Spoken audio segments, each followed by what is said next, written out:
Так, ребят, всем привет! Я знаю, что в наше современное время очень много тех, кто ищет или создает свои пространства для глубокого самопознания и личностного роста. В наше время это на самом деле очень важно. Хочет работать над собой, найти гармонию с собой, с миром, внутренний покой некий, чтобы наконец зажить полноценной и счастливой жизнью. И в поисках подобного мы очень часто обращаемся к различным эзотерическим учениям, находим мой канал, другие каналы, да, и также пытаемся различные техники применять, да, для там самоисцеления и прочего-прочего. И сегодня я хочу поговорить о таком аспекте, немаловажном, наверное, на пути к духовному, с которым сталкиваются люди, это медитация.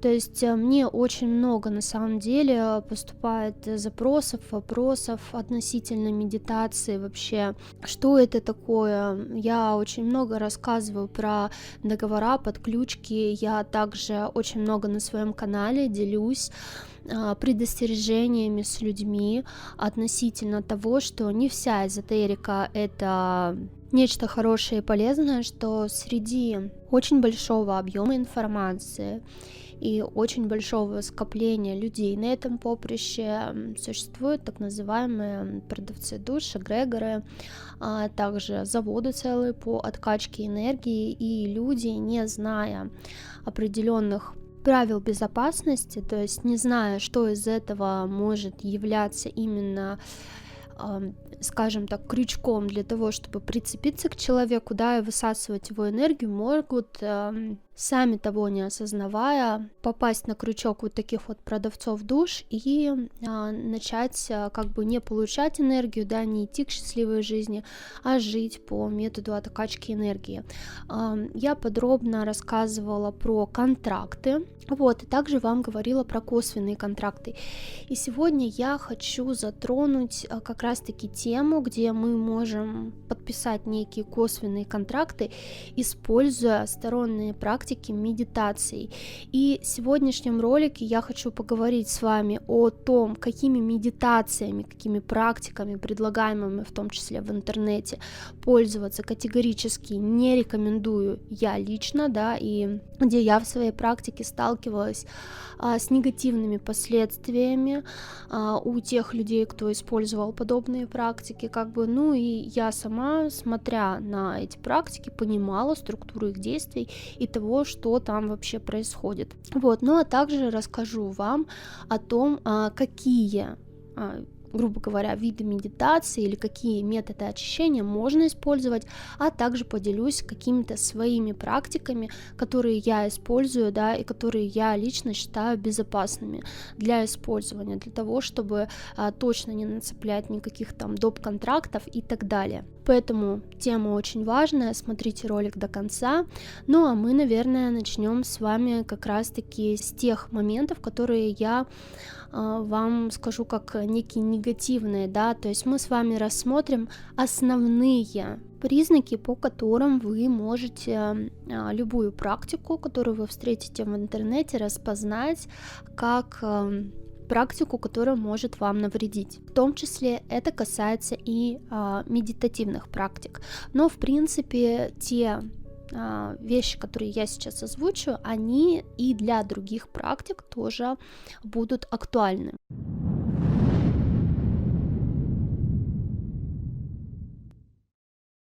Первое и самое основное, на чем я очень часто делаю акцент, отвечая на вопросы в том же самом солнечном клубе, отвечая на вопросы людей, на их запросы, да, когда они мне говорят: Надежда, сделайте, пожалуйста, какую-то свою определенную там текст, прям нам напишите, что надо говорить или какой вот текст произнести для того, чтобы там отвалились подключки или что-то такое. Так вот, я всегда повторяю и буду повторять одно и то же. Ребята, никогда не используйте чужие кодировки. Что такое чужая кодировка? Давайте разберемся. Чужая кодировка — это кто-то, например, я там или любой другой человек, да, практик, там, неважно кто, напишет какой-то свой готовый текст, напишет какую-то свою определенную, там, допустим, вот часто, так как у нас речь идет о медитациях, да, я встречаю в интернете такие медитации, где говорят о том, что вот просто включите, и там, значит, час будет звучать чужой голос, да, какой-то тетеньки или дяденьки, которые будут говорить: ложись, там твои веки тяжелеют, вот ты там что-то чувствуешь, вот, значит, твое тело чем-то наполняется, вот там какие-то законы вселенной начинают работать и так далее. То есть просто час начинается чужим голосом, с чужим посылом, да, в тем более расслабленном состоянии что-то происходить. То есть человек начинает погружаться в чужую кодировку, в чужой голос и следовать тому, что заложено в этой кодировке. Сейчас объясню, почему я считаю, что так делать абсолютно нельзя. Во-первых, я очень часто говорила, что любой наш посыл, любая внутренняя, да, наша излияние, даже вот я ролик вам сейчас рассказываю, да, я вкладываю свою энергию в этот ролик, я вкладываю в каждое слово свою энергию, свой посыл, да, определенный, на то, что я хочу донести до людей. И дело в том, что каждый человек, неважно, кем он является, он вкладывает что-то свое. И когда мы входим в медитативное некое состояние, расслабляемся, да, тем более мы еще и свои личные границы в этот момент, да, немного приспускаем, и мы начинаем сами осознанно впускать вот эту энергетику чужую, да, внутри собственного пространства, для того, чтобы оно что-то там начинало делать, потому что нам же говорят: расслабьтесь, да, слушайте мой голос, значит, через мой голос до вас доходит там энергия вселенной и так далее, да, вот это начинается в медитативных практиках с голосом, и мы начинаем это впускать в себя, как нам говорят, начинаем что-то делать, и такие практики ни в коем случае делать нельзя. Почему? Потому что мы впускаем в себя, да, через себя чужую энергию, которая несет какой-то определенный посыл. Мы не знаем конкретно, с кем этот человек работает, какую энергию, какого космоса, чего, кого он через свой голос до нас доносит. Чужие кодировки также опасны тем, что каждый человек в свой внутренний посыл вкладывает свое. Нам же нужно любую информацию, которую мы слушаем, в том числе, вот я сейчас, допустим, говорю вам ролик, да, я вам даю информацию, и каждый фильтрует из информации общей именно то, что ему надо. Пожалуйста, на любую информацию выставляйте личные границы, да, даже если вы ролики смотрите, я уже не говорю о каких-то медитациях. Все дело в том, что когда мы погружаемся в расслабленное некое состояние, да, тем более медитативное, мы начинаем находиться между.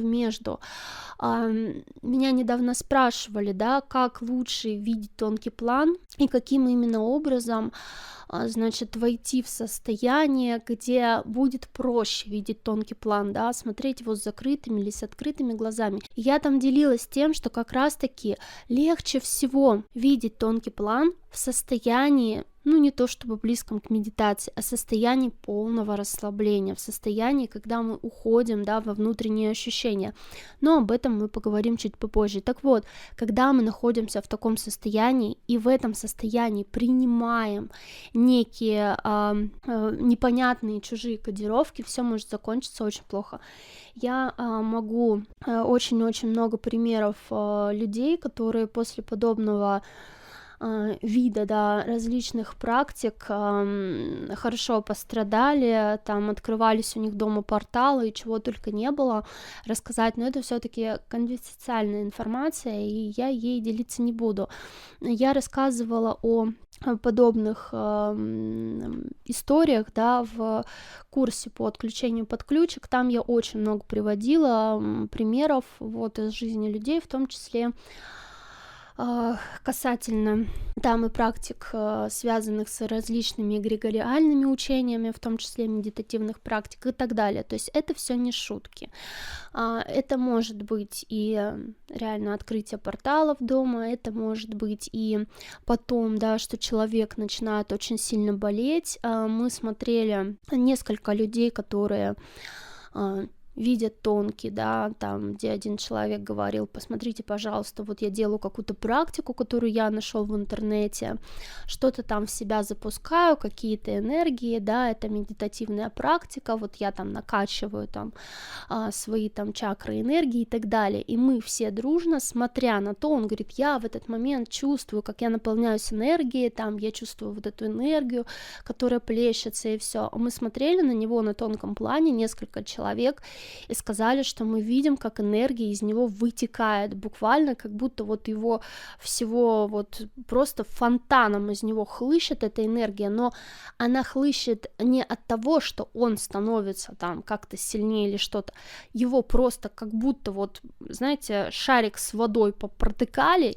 и из него вот энергия его же вытекает, то есть эта практика, наоборот, лишала его энергии на самом деле, но не давала эту энергию. И тут я хочу поговорить о втором моменте, да, опасности при использовании медитативных практик. Так вот, вот эта опасность исходит из того, когда вы начинаете накачивать свое тело или участвовать в вашей медитации, начинают какие-то сторонние энергии. То есть, допустим, вам говорят, что, значит, представьте, что вы там берете откуда-то энергию и там накачиваете ваши чакры, начинаете спускать на себя там какой-то столб непонятный там с какого-то эгрегора или с какого-то там еще откуда-то, то есть вы прям вот берете откуда-то извне энергию и этой энергией накачиваетесь. Сейчас на самом деле подобных медитаций, подобных практик целая куча, которые просто пропагандируют пожирательство энергии. И это на самом деле я считаю ужасно, потому что путь пожирателя — это путь выгорания собственной энергии. То есть это, по-русски выражаясь, вампиризм.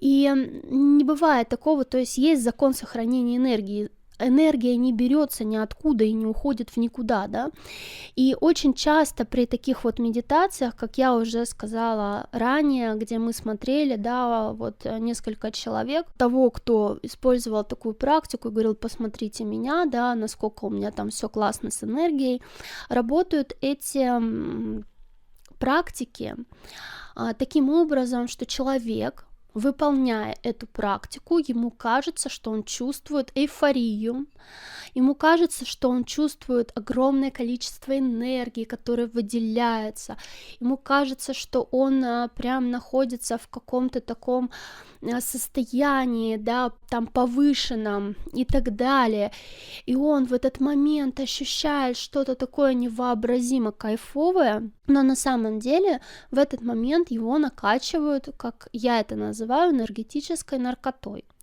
То есть энергетический вот такой вот подъем, эйфории и так далее, в этот момент, то есть находясь вот в этом измененном состоянии сознания, да, под вот этой вот эйфорическим эффектом от этой практики, он не чувствует то, как из него эта энергия просто вот ручьями, да, такими реками выливается. Также из подобного был момент, связанный с различными практиками, там тоже эзотерическое течение было, не буду называть, что это за течение, но тем не менее там, значит, людям, которые в этом течении состояли, им говорилось: вот, надо там какое-то место, ты туда приходишь, значит, там все классно, здорово, и человек, который там находился, видел там какой-то там пляж, песок, там еще что-то, и это прям делалось тоже через как раз-таки чужие кодировки, да, вот я говорила об этом, то есть делалось через чужие кодировки, где там представьте себе там какую-то там штуку, вы туда заходите там и так далее, и человек вот туда заходил как в некое место, где он мог пребывать вот в какой-то некой эйфории, там было все классно, были какие-то крабики, песочки там и так далее, но не мог понять, почему у него постоянно нет энергии. Когда я с этим человеком далее разговаривала, и мы как бы, ну, грубо говоря, туда не то чтобы вместе пошли, я ей просто сказала, скажи вот в этом месте, проявись, чтобы проявилось то, что там на самом деле. То есть на самом ли деле там находится то, что ты видишь, какой-то там песок, еще что-то. Я промолчу про то, что им там рассказывали, знаете, вообще очень ужасные вещи, что вот сейчас тебе там в грудь внедрят там какой-то камень, значит, представь, что вот подходит там кто-то, внедряет тебе в грудь, в лоб, там еще что-то. Я просто была в шоке, потому что все это внедрение инородного, то есть каких-то инородных предметов в тела. Ну, я думаю, что подписчики, которые очень давно смотрят мой канал, понимают степень, да, полного, я не знаю, даже цензурных слов нет происходящего, что там происходило с этими людьми, это ужасно.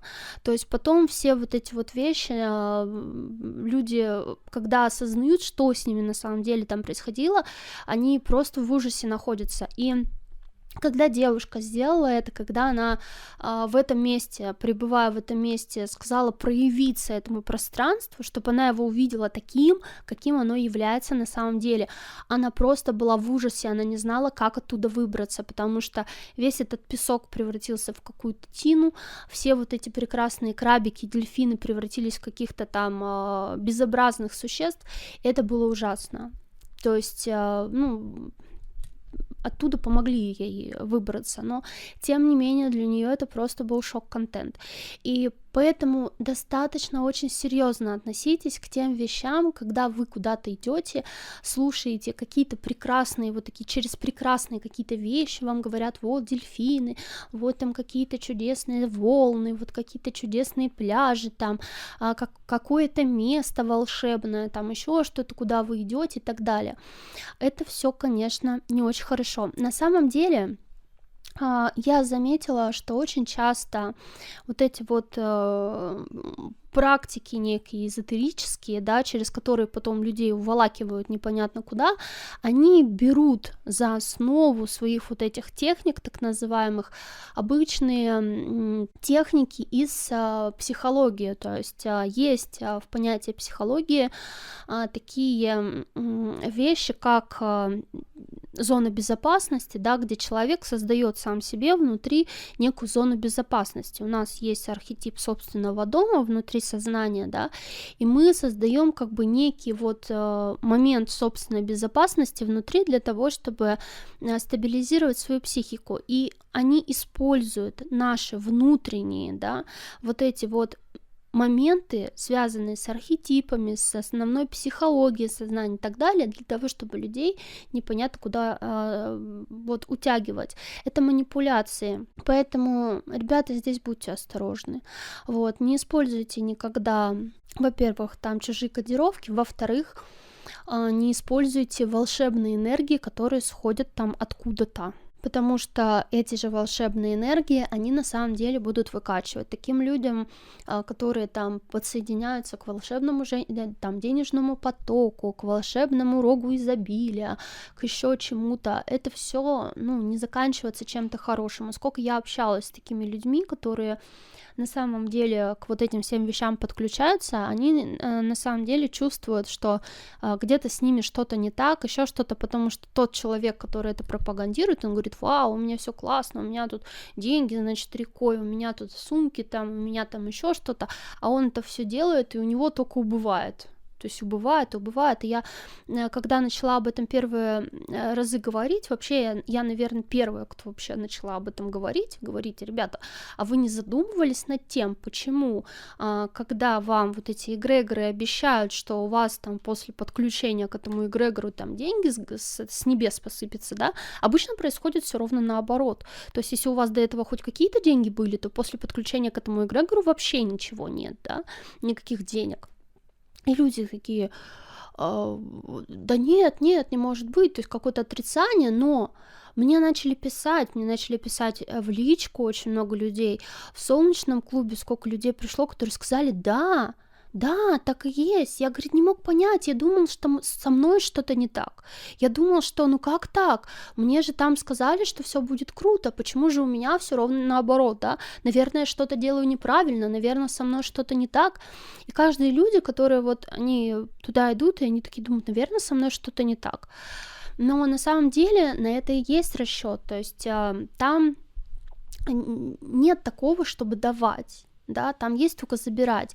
Не бывает волшебного дяди, который просто так раздает. И закон сохранения энергии, он действует. Если вам где-то обещают на халяву бесплатный сыр в мышеловке, то знайте, что это мышеловка, потому что в мире энергии нет волшебного облачка, которое бесплатно просто раздает килотонны энергии.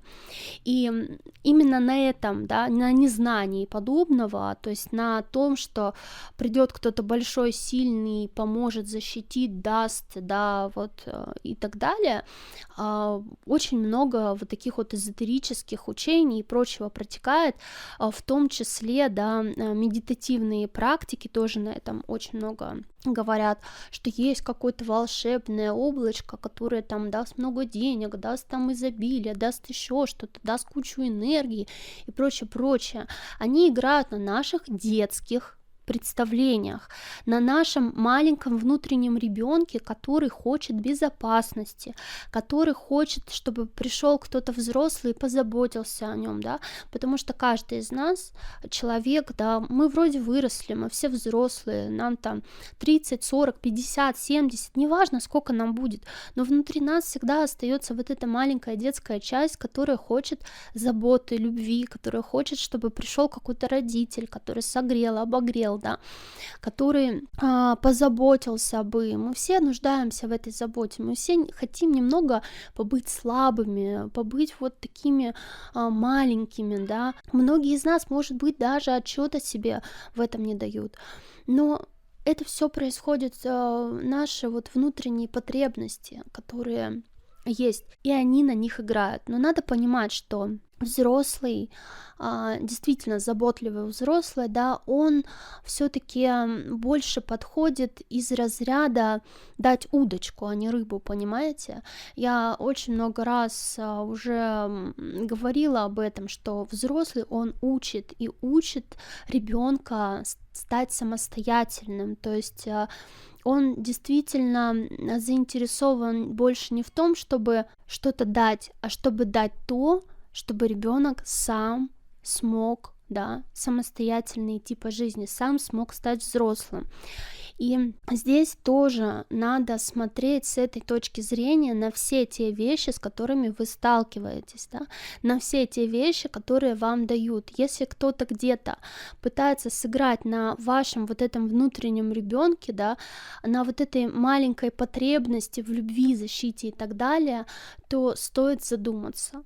То есть, да, почему он это использует. То есть здесь где-то может быть манипуляция. Смотрите за этим. Вот, с этой точки зрения тоже на различные практики, медитации и так далее стоит посмотреть.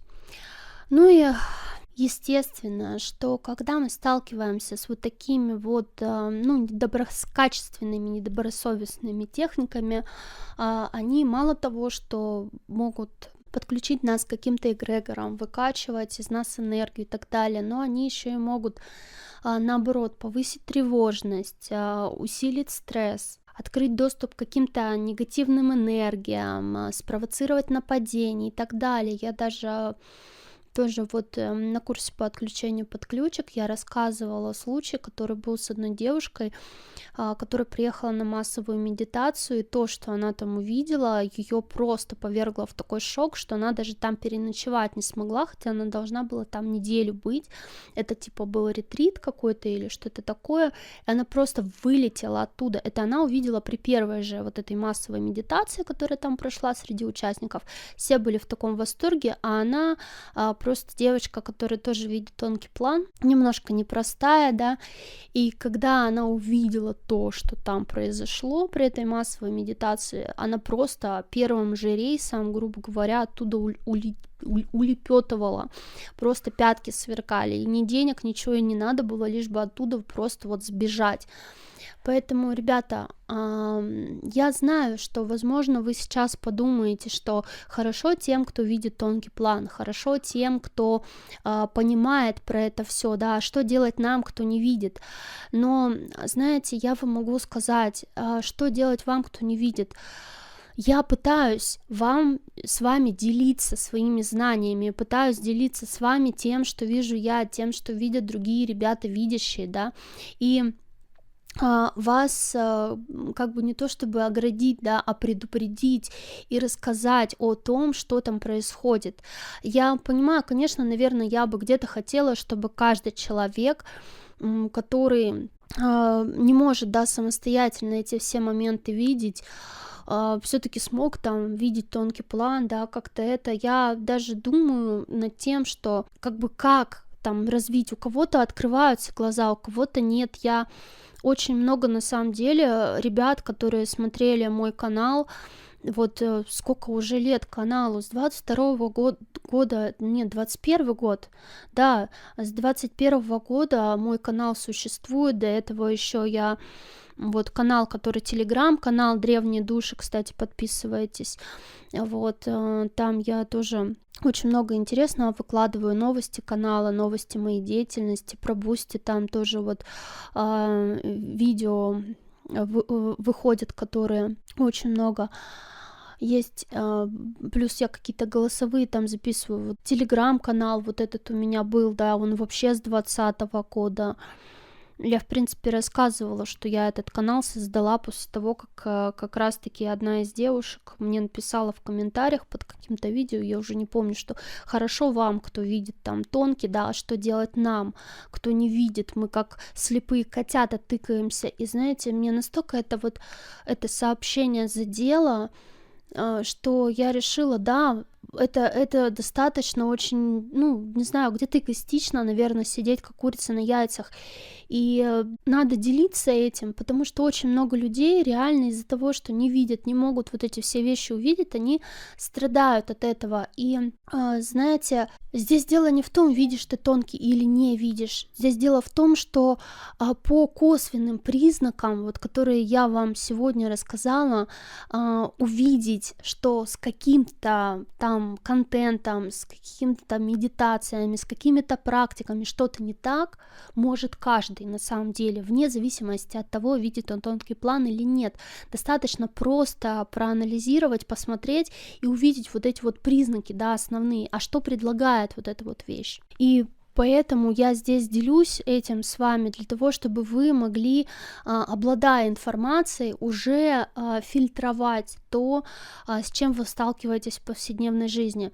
Ну и давайте, наверное, уж от плохого, да, от плохих вот таких вот медитаций, к которым мы точно не должны, да, которые как красный флаг должны для нас работать, перейдем к техникам и практикам, да, медитативным, которые можно использовать, потому что, по сути, сама по себе медитация, то есть это определенное состояние, в которое мы входим. На самом деле это состояние, где мы можем больше углубиться в себя, где мы можем почувствовать себя, где мы можем также через технику некого погружения в такое вот состояние между, а даже уловить тонкий план, да, вот и прочее. И здесь нужно очень тщательно понимать, а что же такое на самом деле медитация и как можно использовать различные техники для того, чтобы понимать, что я нахожусь в безопасности, что точно ни к чему не подключусь, и в это же время принесу пользу своему организму, себе, да, своему тонкоплановому проявлению своей энергии, то есть очищусь, действительно, да, погружусь в какое-то вот такое медитативное состояние, сохранение энергии и так далее. Так вот, наверное, первое правило безопасной медитации, которое я бы хотела озвучить, это подбирайте, если вы не можете просто лежать, сосредоточившись на тишине, то есть и вы именно настрой вот такой вот некого отдыха, расслабления, вам нужно какое-то внешнее, да, звучание, некий внешний звук, то вместо каких-то медитаций с голосом, где тетенька или дяденька будут что-то вам вещать, используйте видео. Есть очень много видео в Ютубе в том же самом, есть просто музыка релаксирующая, просто либо музыка, да, либо звуки природы. Я все-таки в большей степени рекомендую звуки природы. То есть это щебетание птичек, это звуки водопада, это звуки природы, трели там кузнечиков и так далее, да, сверчков или кого-то. Вот, то есть что вам нравится? Вы можете использовать звуки природы. Либо, допустим, есть такой микс, это звуки природы и плюс тихая, спокойная музыка, да. Вот эти звучания, они наиболее эффективны и безопасны для того, чтобы входить в некое медитативное, спокойное состояние, да, и при этом не нацеплять чего-то извне. Второй момент. Я рекомендую для того, чтобы медитация произошла наиболее успешно, да, чтобы вы находились по максимуму в тишине. Желательно лечь или сесть удобно, чтобы вас ничего не отвлекало, для того, чтобы у вас не было ощущения дискомфорта, для того, чтобы войти в такое полумедитативное состояние, где бы вы могли полностью переключиться на... Вот именно я сейчас говорю про то, как я настраиваюсь на тонкий, да, вот, потому что так или иначе чтение тонкого плана, выход на тонкий — это некое переключение состояний. Я не скажу, что видение тонкого плана — это вот прям происходит из состояния медитации, я бы так не сказала, но это состояние, оно близкое, то есть нам нужно полностью отключить свое внимание с внешних рецепторов, да, 6 чувств, грубо говоря, чтобы ни вкус, ни звуки, ни там телесные какие-то ощущения, да, ничего не отвлекало, то есть не чувствовать собственное тело, а весь спектр внимания переключился на какие-то другие, я даже не знаю, как это сказать, рецепторы чувств, да, внутренних, ощущения именно эмоционального, эмпатического ощущения мира. И для того, чтобы сделать вот такое четкое переключение, нам нужно перестроить спектр внимания. Так вот, для того, чтобы этот спектр внимания сместился на внутренние ощущения, то есть вот такие вот едва уловимые, нам нужно полностью расслабить контроль над внешним, чтобы нам там не мешал шум какой-то, да, чтобы нас там зрительные никакие, вот, допустим, яркий свет какой-то или еще что-то, да, не отвлекало, чтобы мы полностью переключились в степени своего ощущения на внутренние какие-то моменты. Дальше очень часто говорят про техники дыхания, да, в медитациях. Здесь я тоже могу сказать, что не все техники дыхания одинаково полезны.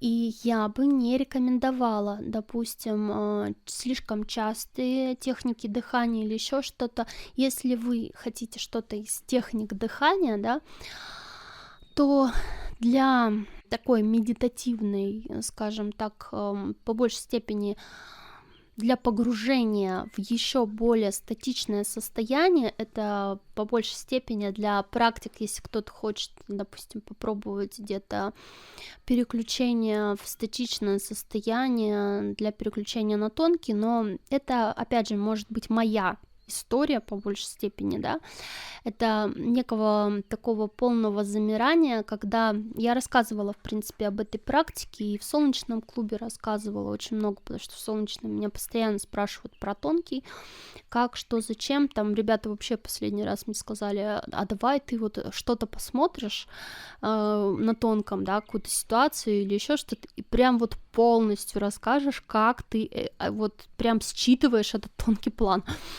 Очень интересное предложение. Мне самой интересно, как это будет. Вот, смогу ли я это сделать? Ну, я бы хотела попробовать, по крайней мере, чтобы как вот попытаться объяснить языком необъяснимое, да, вообще получится у меня или нет. Попробуем что-нибудь провести там в солнечном такой эксперимент, если кому-то интересно, присоединяйтесь. Вот, все ссылки на мои ресурсы есть в описании, если что, под видео. И как бы здесь вот я использую такое, что я в ванной набираю полную ванну воды, и я ухожу под воду. Под водой максимально стираются шумы внешнего мира. Под водой мы входим в состояние безопасности эмбриональной, то есть когда мы погружаемся полностью под воду, наш организм, вспоминая свое внутриутробное состояние, погружается в некое ощущение безопасности. Но это касается только тех людей, у которых нет страха воды. Вот здесь очень важно, то есть если у вас есть страх воды, то есть страх там, я не знаю, какой-то связанный, неважно, там, с прошлыми жизнями, с водой, или в этой жизни вы где-то там, ну, какую-то травму получили, там, чуть не утонули, еще что-то, не делайте так. Но вообще, если мы говорим о том, что нет некой травмированности, связанной с водой, то, по идее, наш организм, погружаясь в именно состояние под воду, да, он ощущает базовую младенческую безопасность, поэтому он как бы больше вот этот контроль, который за внешним миром следит, это, то есть запахи, да, мы не чувствуем запахов под водой, то есть звуки, все, вот он уходит в такое состояние, по большей степени вот ощущение себя, и там как раз-таки, ну, тут вопрос с кислородом, да, есть, может, кто-то трубочку какую-то кислородную возьмет или что, я задерживала дыхание, и я концентрировалась на ударах своего сердца, то есть слушала удары сердца. И в этот момент я переключалась, то есть и мне это очень сильно помогало, то есть где-то концентрировать внимание, выполнять какие-то практики, сосредотачиваться. Но это опять же кому подойдет, кому не подойдет. Вот. Но в большинстве своем, да, если вам не подходит задерживание дыхания, то здесь можно просто набрать ванну воды комфортной для вас температуры, высыпать туда пачку обычной пищевой соли, не обязательно даже морской. Соль — это такой минерал хороший, который очень хорошо в себя впитывает энергетику негативную в том числе, то есть соль очень хорошо очищает, она очень хорошо взаимодействует с нашим энергетическим полем, и таким образом мы можем очищать себя. Плюс вода тоже очень хорошо взаимодействует, очищает, то есть и вода — это как лимфосистема мироздания. Эта лимфатическая система, она вымывает все. Мы знаем, что вода умеет самоочищаться, то есть вода, проходя через свою структуру, то есть превращение из воды в пар, да, потом в лед и так далее, то есть замену своих состояний, она энергетически очищается, то есть у нее есть свои методы очищения, и поэтому, используя воду, да, благодарите всегда ее, когда она очищает вас, благодарите ее за это очищение. А также, допустим, вы можете использовать такую практику, я о ней рассказывала тоже не раз, когда вы моетесь в ванной, вы можете представлять, как все негативное, вся негативная какая-то стресс, да, такое ощущение, когда у нас там, допустим, там мышцы, да, там твердые, ощущение какой-то повышенной тревожности, еще что-то. То есть все вот это вот негативное ощущение, которое мы на себя ощущаем, что вода это смывает все в нас, и оно утекает, что мы очищаемся через воду, допустим, под душем постоять, смыть это все с себя, поблагодарить воду за то, что она вас очистила, поблагодарить мир, да, мироздание, почувствовать себя частью этого всего круговорота, да, энергии внутри мира. И здесь, смотря с каким, опять же, внутренним посылом вы будете взаимодействовать с энергией вот этих вот стихий.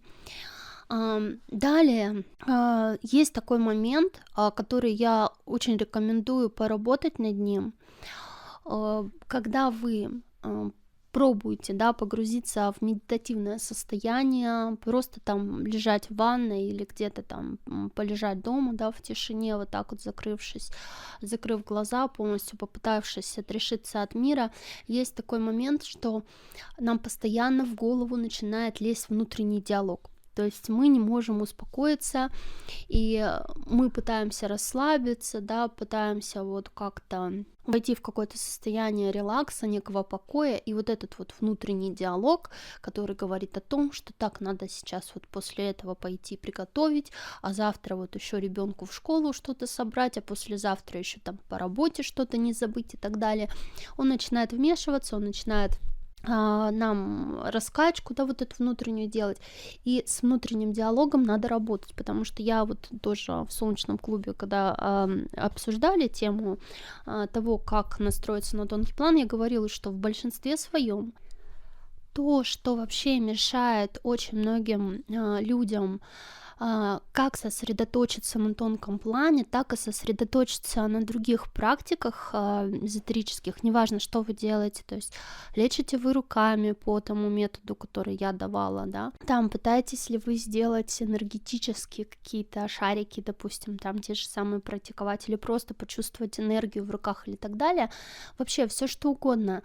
Самое большое зло, которое мешает вообще людям, это именно внутренний диалог. То есть внутренний диалог, он просто не дает вам сосредоточиться на каких-то своих внутренних ощущениях, то есть на своих внутренних процессах. И как раз-таки медитация тоже вот интересные практики, которые вы можете поделать для того, чтобы начать лучше пользоваться своей энергией, чувствовать свою энергию, да. Это как перекачивание энергии внутри вашего тела, так и попытка ощутить энергию в руках, в ногах, да, в груди, почувствовать солнышко свое вот это в груди, о котором я говорила, а также энергию, которая вокруг вас, то есть вашего поля, да, внешнего. Также, что касается практик с дыханием, как я уже говорила, вот, помимо того, что практики с задержкой дыхания, да, под водой, если вы в ванной хотите попробовать, можно просто, есть такая техника, это из психологии, дыхание по квадрату. Почитайте о ней, если вам интересно. Вот ее я могу посоветовать. Я ее пробовала на себе, в принципе, я не нашла в ней ничего ужасного. Оно называется «Дыхание по квадрату». Там на определенный счет, с определенным промежутком времени, да, идет дыхание равномерное. Оно выравнивается, и за счет этого тоже внутренние ресурсы выравниваются. Также из своей практики я могу посоветовать дыхание, то есть не просто дыхание, а с визуализацией. То есть на вдохе я вдыхаю, и внутри меня разгорается очень много света, силы, то есть большая внутренняя энергия, да, вот это вот разгорается, я прям чувствую, как она меня переполняет, и на выдохе она, эта светлая энергия, выталкивает все негативное, да, то есть я выдыхаю стресс, какой-то вот тревогу, да, все вот это вот, то есть какие-то вот именно тяжелые состояния, на выдохе я выдыхаю, да, она как выталкивает из организма это все. То есть здесь тоже очень хорошо эта практика помогает вот это вот внутреннее напряжение выдохнуть. вовне, кто там считает, что выдохнуть, да, вовне какую-то каку внутреннюю, это что-то плохо, мы загрязняем окружающую среду и так далее.